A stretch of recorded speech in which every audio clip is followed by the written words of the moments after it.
China మాత్రం ఒక అద్భుతాన్ని చేసింది. ఏదైతే 2026 నాటికి లైన్లోకి కూడా తెచ్చేస్తుంది. ఎలక్ట్రిక్ వెహికల్స్లో కొత్త మోడల్, ఇప్పుడు మన కార్లు, టూ వీలర్ ఇవి చూస్తున్నాం. అది కాకుండా ఒక మినీ ఫ్లైట్లే బై రోడ్డు మీద నడుస్తూ ఆకాశంలో తిరగగలిగేటటువంటి వాటిని తాజాగా ఓకే చేసింది. 2026 నాటికి 10,000 ఏడాదికి తయారవుతున్నాయి. Starting price $2,80,000. ఇది చైనీస్ ఈవీ మేకర్ ఎక్స్పెంగ్ ఇది సక్సెస్ అయింది. మాడ్యులర్ ఫ్లయింగ్ వెహికల్, దాని పేరు ల్యాండ్ ఎయిర్ క్రాఫ్ట్ క్యారియర్. దాని పేరే ల్యాండ్ ఎయిర్ క్రాఫ్ట్ క్యారియర్. ఇందులో దీని స్టార్టింగ్ ప్రైస్ $2,80,000.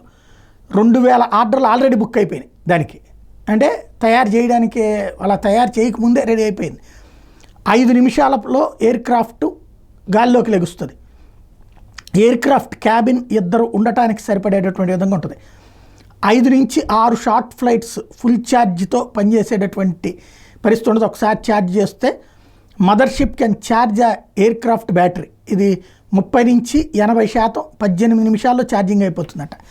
ఇట్లాంటి వాటిని మ్యాసివ్ వెహికల్ షెడ్యూల్ అయ్యేటప్పటికి 2026కి అందిస్తామని ప్రకటిస్తే 10,000 ఎయిర్ క్రాఫ్ట్లకి ఏడాదికి తయారు చేయడానికి రెడీ అవుతున్నారు. అంటే మన రోడ్డు మీద వెళ్తూ అకస్మాత్తుగా ట్రాఫిక్ జామ్ అయితే కనుక ఫ్లైట్లు అది పైకి లేపుకుంటూ వెళ్ళిపోవచ్చు అనమాట.